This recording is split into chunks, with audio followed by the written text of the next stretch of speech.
नमस्कार, आप देख रहे हैं इंडिया वॉइस और मैं हूं आपके साथ श्रुति अंगद। बुलेटिन करेंगे शुरुआत। पीएम का आज महाराष्ट्र दौरा है, खत्म होने वाला है किसानों का इंतजार। प्रधानमंत्री मोदी आज जारी करेंगे 18वीं किस्त। महाराष्ट्र के वाशिम से पीएम 18वीं किस्त करेंगे जारी। किसानों को 17 किस्त का लाभ मिल चुका है, आज 18वीं किस्त जारी की जाएगी। पीएम मोदी पात्र किसानों के बैंक खाते में किस्त के पैसे ट्रांसफर करेंगे। डीबीटी के माध्यम से पात्र किसानों को भेजे जाएंगे पैसे। तो खत्म हो जाएगा किसानों का इंतजार। प्रधानमंत्री मोदी आज 18वीं किस्त जारी करने वाले हैं। प्रधानमंत्री मोदी का महाराष्ट्र दौरा बेहद अहम माना जा रहा है। कुछ ही महीनों में महाराष्ट्र में भी विधानसभा चुनाव होंगे और ऐसे में आज प्रधानमंत्री मोदी 18वीं किस्त जारी करने वाले हैं किसानों की।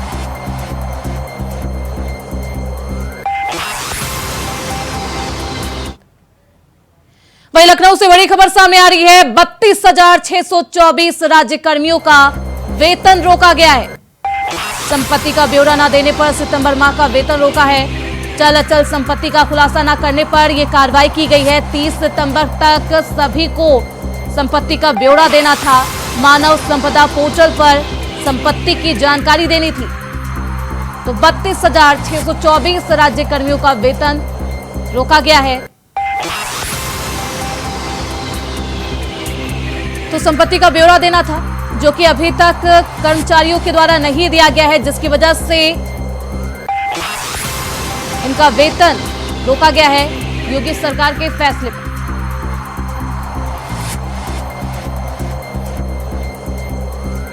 तो इस खबर पर ज्यादा जानकारी के साथ हमारे सहयोगी मोहम्मद आसिफ लखनऊ से हमारे साथ जुड़ चुके हैं। आसिफ, क्या कुछ है ये पूरा मामला, क्योंकि 30 सितंबर तक ब्यौरा नहीं जारी किया गया, कई बार डेट को एक्सटेंड किया गया, उसके बावजूद सरकारी कर्मचारियों के द्वारा वेतन का संपत्ति का ब्यौरा नहीं दिया जाता। इसके बाद शासन की तरफ से सख्ती दिखाई गई है।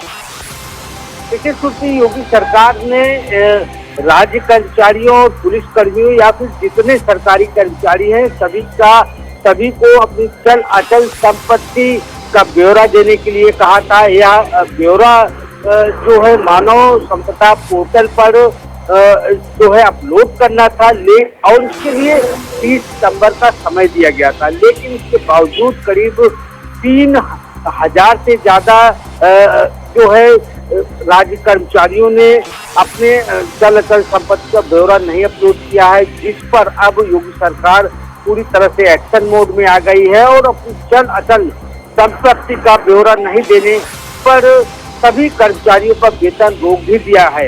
इससे कहीं न कहीं हड़कंप भी मचा है और जो लापरवाह कर्मचारी हैं उनके खिलाफ अब आने वाले दिनों में कड़ा एक्शन भी योगी सरकार ले सकती है, क्योंकि सरकार की मंशा है कि जो भी आय है, जो भी संपत्ति है, वह पूरी तरह से पारदर्शी होनी चाहिए। और यही वजह है कि योगी सरकार ने चल अचल संपत्ति का ब्यौरा अपलोड करने के लिए कहा था। मानव संपदा पोर्टल पर इसकी डिटेल जो है अपलोड होनी थी, लेकिन कुछ कर्मचारी बच रहे हैं। तो ऐसे में यह बड़ा सवाल भी है कि योगी सरकार का जो फरमान था उसे कहीं न कहीं नजरअंदाज भी किया जा रहा है। जी बिल्कुल आसिफ, वजह क्या है? क्योंकि 32,000 ऐसे कर्मी हैं, 32,000 से ज्यादा है हालांकि, ऐसे कर्मी हैं जो संपत्ति का ब्यौरा नहीं दे पा रहे हैं। आखिर इसके पीछे की वजह क्या है? दिक्कत कहाँ है? इसके पीछे यह भी अंदाजा लगाया जा रहा है कि कहीं न कहीं लापरवाही भी हुई है और यह भी अंदाजा लगाया जा रहा है कि कहीं न कहीं इन राज्य कर्मचारियों के पास आय से अधिक संपत्ति है, क्योंकि लगातार राज्य कर्मचारियों के आय से अधिक संपत्ति का मामला लगातार उजागर हो रहा है। अभी फिलहाल राजधानी लखनऊ में जो छापेमारी हुई थी जल निगम के अफसरों के यहाँ, वहाँ पर भी अकूत संपत्ति बरामद हुई थी। तो ऐसे कर्मचारी हैं जो आज से अधिक संपत्ति इकट्ठा की हुई है, चाहे जिस तरह से, चाहे जो तरीका अपनाया था और जिस तरीकों को खत्म करने के लिए योगी सरकार ने फरमान भी सुनाया था कि वह अपनी चल अचल संपत्ति का ब्यौरा दे दें, जिससे जो है इससे साफ हो और साथ ही साथ जो आय से अधिक संपत्ति है इस पर कहीं न कहीं सरकार कार्रवाई कर सके। लेकिन इस तरह से 3000 से अधिक राज्य कर्मचारी हैं, 32,000 से अधिक जो कर्मचारी हैं वह कहीं न कहीं इस फरमान को नजरअंदाज कर रहे हैं। इसके पीछे तर्क यह किया जा रहा है कि इन राज्य कर्मचारियों के पास कहीं न कहीं अकूत संपत्ति है, जो ब्यौरा देने में घबरा रहे हैं कार्रवाई के डर से, या अपनी संपत्ति का ब्यौरा मानव संपदा पोर्टल पर अपलोड नहीं कर रहे हैं। जी सुर्खी आसिफ, लगातार राज्य कर्मचारियों से उनके संपत्ति का डिटेल मांगा जा रहा है, इसके पीछे सरकार का उद्देश्य क्या है? देखिए, सरकार का मूल रूप से उद्देश्य है कि जीरो टॉलरेंस की अपनी जो योगी सरकार ने अपनाई है, कहीं से कोई अकूत संपत्ति जो आय से अधिक संपत्ति हो उस पर कार्रवाई की जा सके, और उससे साफ हो जाएगा कि कौन सा कर्मचारी या अफसर ईमानदार है या फिर बेईमान है। क्योंकि उसके पास, अगर किसी कर्मचारी के पास आय से अधिक संपत्ति पाई जाती है तो यह माना जा सकता है कि इस कर्मचारी ने जो है घूसखोरी के बल पर और तमाम हथकंडे अपनाकर आय से अधिक संपत्ति इकट्ठा किया है, और आप ये जो सारी संपत्तियां अपलोड हो जाएंगी, और इसकी सरकार अपलोड कराने के बाद जो चल अचल संपत्ति है उसकी जांच भी कराएगी, क्योंकि इस कर्मचारी या अफसर के पास आय से अधिक संपत्ति आई है। हालांकि तथ्यों को छुपाया जा रहा है और इससे कहीं न कहीं जो है बचने की कोशिश की जा रही है। तभी कुछ राज्य कर्मचारियों ने जो है अपनी संपत्ति का ब्यौरा अपलोड नहीं किया है। जी बिल्कुल आसिफ, भ्रष्टाचार को मुक्त करने के लिए सरकार की तरफ से ये कदम उठाया जा रहा है। आप बने रहिए हमारे साथ आसिफ, आपका आगे भी रुख करेंगे। तो लखनऊ से बड़ी खबर सामने आ रही है। निषाद पार्टी अध्यक्ष संजय निषाद का बयान सामने आया। लाल टोपी पहनो, डीएम एसपी ठोकेंगे सलाम, यानी कि समाजवादी पार्टी लाल टोपी पहनने पर सलाम ठोकेंगे, अब किसी से डरने की जरूरत नहीं। निषाद का ये बयान है। जय निषाद का नारा, बोले पुलिस नहीं रोकेगी। आगरा रोड पर अग्रवाल सेवा सदन पहुंचे थे संजय निषाद, तो अब किसी से डरने की जरूरत नहीं है। संजय निषाद का ये बयान सामने आया है। निषाद पार्टी अध्यक्ष संजय निषाद का ये बयान सियासत को भी तेज कर रहा है।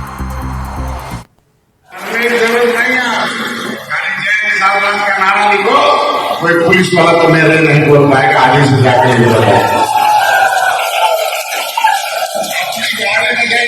का झंडा लगा लो, सब पर टोपी लगा लो, वैसे नमस्कार करेगा जरूरत नहीं है। का नारा लिखो, कोई पुलिस वाला तो मेरे नहीं बोल पाएगा, आगे से जाके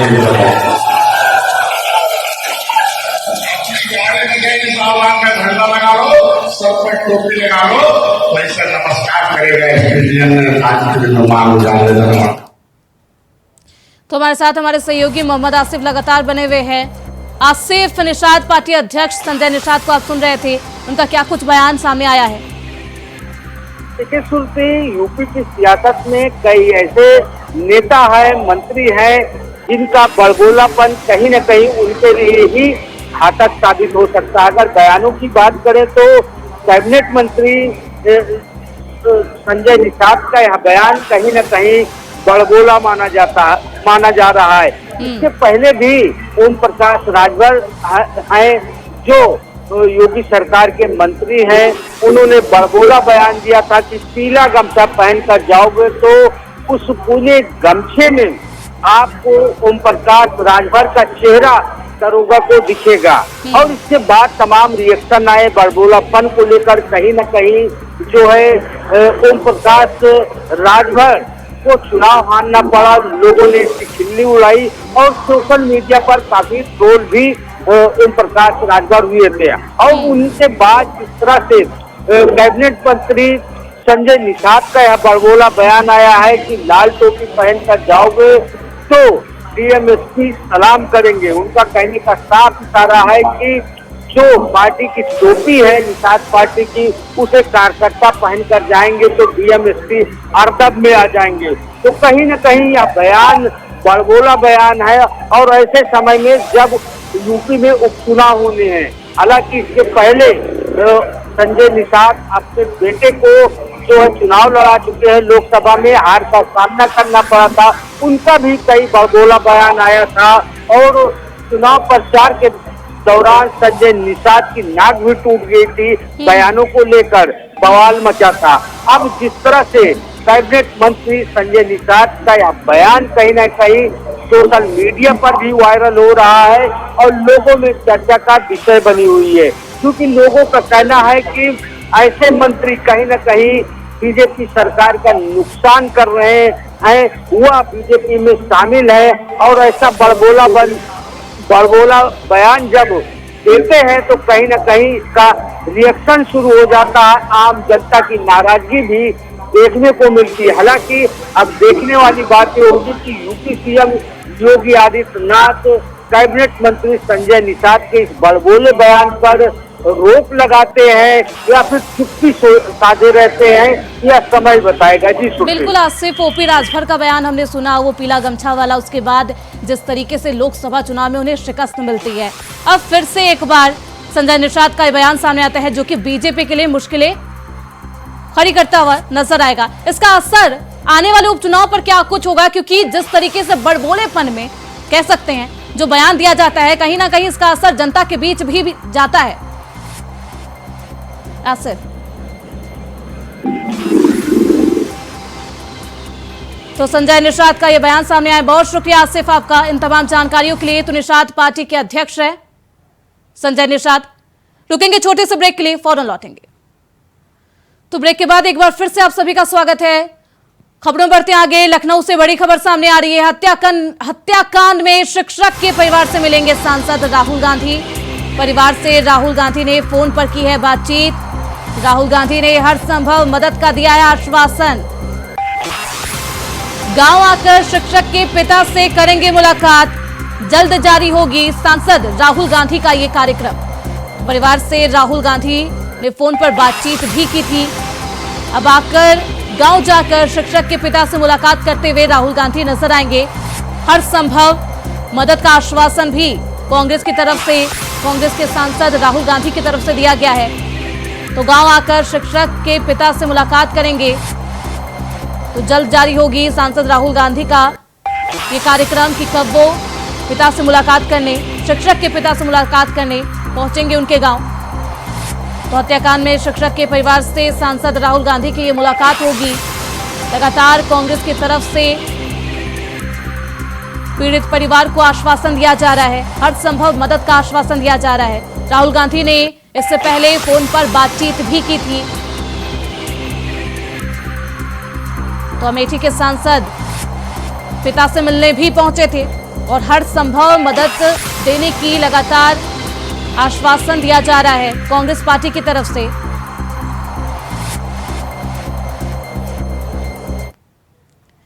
वहीं नोएडा से बड़ी खबर सामने आ रही है। इंटरनेशनल एयरपोर्ट पर चलेगा ट्रायल रन, 15 नवंबर से 15 दिसंबर तक चलेगा। एयरपोर्ट पर, इंटरनेशनल एयरपोर्ट पर यह ट्रायल रन चलेगा। Report airport authority of India को दी जाएगी। 2025 में एयरपोर्ट से नई उड़ानें शुरू करने का लक्ष्य रखा गया है। तो 15 नवंबर से 15 दिसंबर तक ट्रायल रन जारी किया जाएगा। एयरपोर्ट पर सभी प्रकार के विमानों की लैंडिंग की जा सकेंगी। लैंडिंग के साथ साथ विमान यहां से उड़ानें भी भरते हुए नजर आएंगे। तो रिपोर्ट अथॉरिटी ऑफ इंडिया को सौंपी जाएगी। Report airport authority of India को सौंपी जाएगी। 2025 में एयरपोर्ट से उड़ानें शुरू करने का लक्ष्य रखा गया है। गौतम बुद्ध नगर 2025 में एयरपोर्ट से उड़ानें शुरू करने का ये लक्ष्य रखा गया है। तो इस खबर पर ज्यादा जानकारी के साथ हमारे सहयोगी नितिन चौधरी फोन लाइन पर हमारे साथ जुड़ चुके हैं। नितिन, रिपोर्ट एयरपोर्ट अथॉरिटी को सौंपी जाएगी, जल्द ही इसका ट्रायल भी शुरू किया जाएगा। देखिए, बिल्कुल बता दें कि जिस तरीके से जो है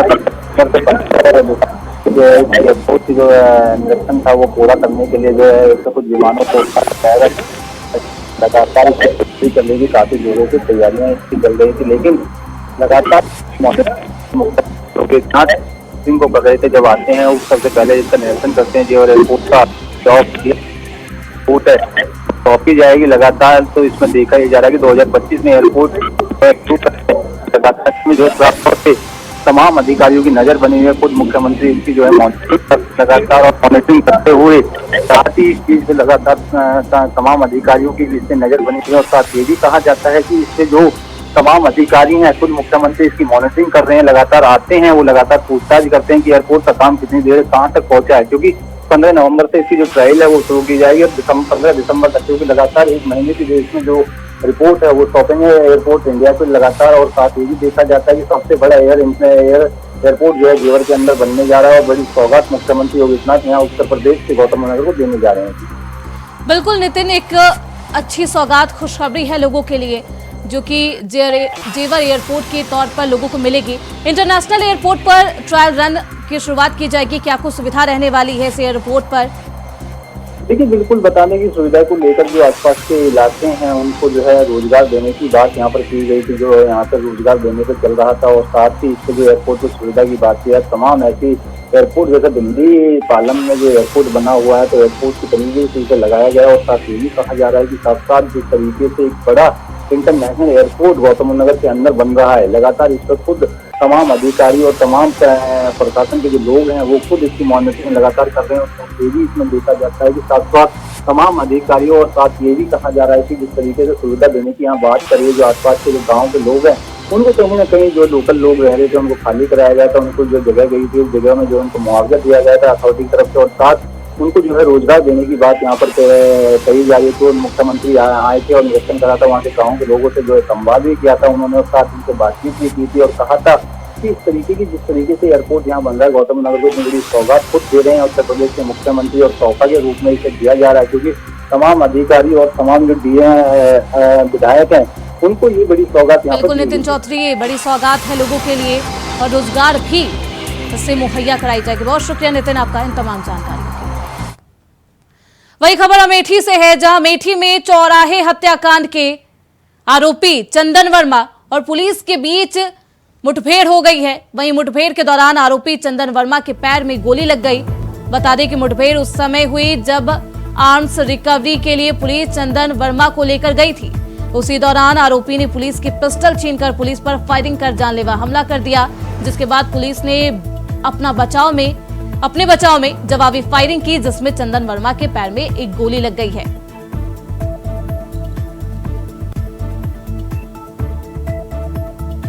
तो अमेठी में 4 लोगों की निर्मम हत्या कर दी गई थी। चंदन वर्मा उसका मुख्य आरोपी है, जिसको आर्म्स रिकवरी के दौरान पुलिस ले जा रही थी, जहां पुलिस और चंदन वर्मा के बीच मुठभेड़ भी हुई।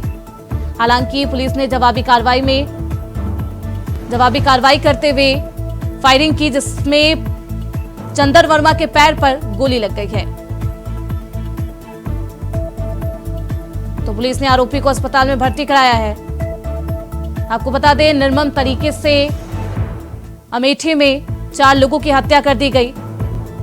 पति, पत्नी और 2 बच्चों की निर्मम हत्या की गई, जिसके बाद इस घटना ने सभी का दिल झकझोर दिया। 4 लोगों की निर्मम हत्या की गई है।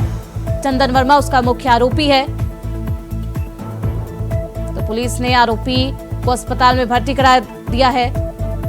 पुलिस और चंदन वर्मा के बीच मुठभेड़ भी हुई, जिसमें जवाबी फायरिंग में चंदन वर्मा के पैर में गोली लग गई है।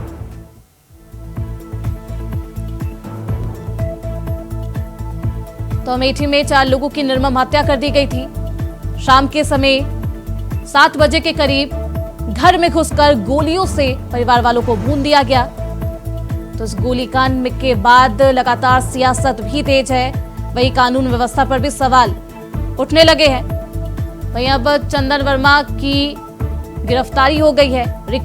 आर्म्स रिकवरी करने के समय चंदन वर्मा और पुलिस के बीच मुठभेड़ हुई, जिसमें पुलिस ने जवाबी फायरिंग करते हुए चंदन वर्मा के पैर पर गोली लगाई। तो चंदन वर्मा के पैर पर गोली लगी है इस मुठभेड़ के दौरान।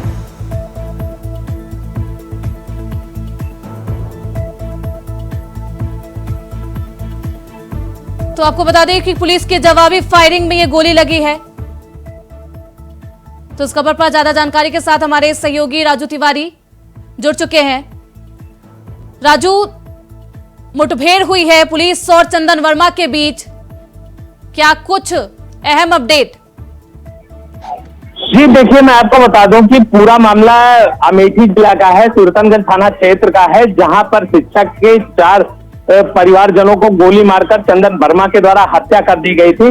इसके बाद पुलिस के द्वारा पूरे मामले को लेकर गंभीरता से टीमें गठित की गई थी और एसटीएफ की भी टीमें लगाई गई थी। तो साफ तौर से कहा जा रहा है कि जेवर टोल प्लाजा के पास में इसकी गिरफ्तारी की गई थी, जिसमें साक्ष्य को बरामद करने के दौरान इसने दरोगा की पिस्टल छीनकर पुलिस के ऊपर फायर करने का प्रयास किया। लेकिन जब पुलिस ने अपनी बचाव में फायर किया तो इसके दाहिने पैर में गोली लगी और जिसके बाद पुलिस के द्वारा इसको गिरफ्तार कर लिया गया और अस्पताल में भर्ती करा दिया गया। बता दें कि हाईलाइटेड मामला इसलिए है कि 4 जघन्य हत्या इसके द्वारा की गई है और मात्र इस हत्या का कारण अभी तक जो सामने निकल कर आ रहा है, अगर लोगों की माने तो प्रेम प्रसंग के चलते इस पूरे मामले में इसमें चंदन वर्मा के द्वारा हत्या की गई। हालांकि आपको बता दें कि इस पूरे मामले को लेकर राजनीतिक समीकरण भी अलग अलग पार्टियां साधने का प्रयास कर रही हैं, चूंकि अमेठी और रायबरेली के जो सांसद हैं वो कांग्रेस के हैं। चूंकि आपको बता दें कि नेता प्रतिपक्ष राहुल गांधी जो है वो रायबरेली के सांसद हैं और उनके द्वारा परिवारजनों से कल ही बात की गई थी फोन पर और उनको आश्वासन दिलाया गया था कि हर तरह की उनकी मदद की जाएगी।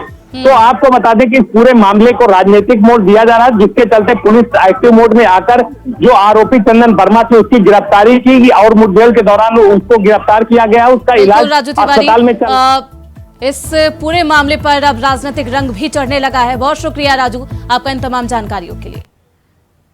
तो इसी के साथ इस बुलेटिन में बस इतना ही। देखते रहिए इंडिया वॉइस।